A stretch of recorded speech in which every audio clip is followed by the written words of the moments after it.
ایک دفعہ کا ذکر ہے، ایک گاؤں میں رحمت نامی ایک کسان رہتا تھا۔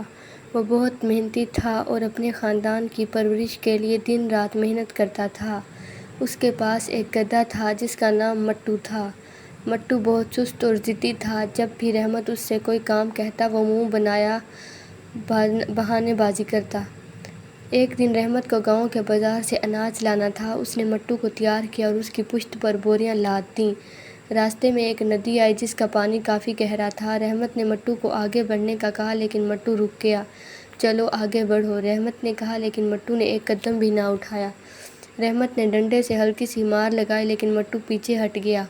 آخر کار رحمت کو غصہ آ گیا اور اس نے زور سے ڈنڈا مارا۔ مٹو نے اچانک چست لگائی اور ندی میں کود گیا۔ پانی کی لہروں نے بوریاں بھگو دیں اور اناج خراب ہو گیا۔ رحمت بہت پریشان ہوا لیکن مٹو خوشی سے رینگ رہا تھا۔ گھر واپس آ کر رحمت نے سوچا کہ مٹو کو سبق سکھانا ہوگا۔ اگلے دن اس نے مٹو کو کھیت میں کام پر لے جانے کا فیصلہ کیا۔ کھیت میں اس نے مٹو کو ہل جوتنے کو کہا لیکن مٹو نے ایک بار پھر ضد کی۔ رحمت نے اس کی آنکھوں پر پٹی باندھ دی اور ہل چلانا شروع کر دیا۔ مٹو اندھیرے میں سیدھا چلنے لگا اور کھیت جلد ہی تیار ہو گیا۔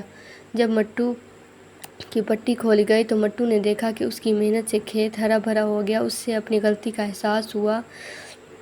کچھ دنوں بعد گاؤں میں ایک طوفان آیا، درخت اکھڑ گئے اور راستے بند ہو گئے۔ رحمت کا گھر بھی خطرے میں تھا۔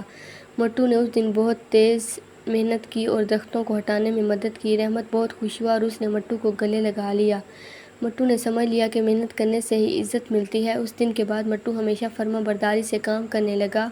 رحمت بھی اس سے پیار کرنے لگا اور دونوں کی دوستی مضبوط ہو گئی۔ گاؤں والے بھی مٹو کی محنت کی تعریف کرنے لگے۔ محنت اور فرما برداری سے ہی عزت اور کامیابی ملتی ہے۔ ضد اور سستی انسان کو نقصان پہنچاتی ہے۔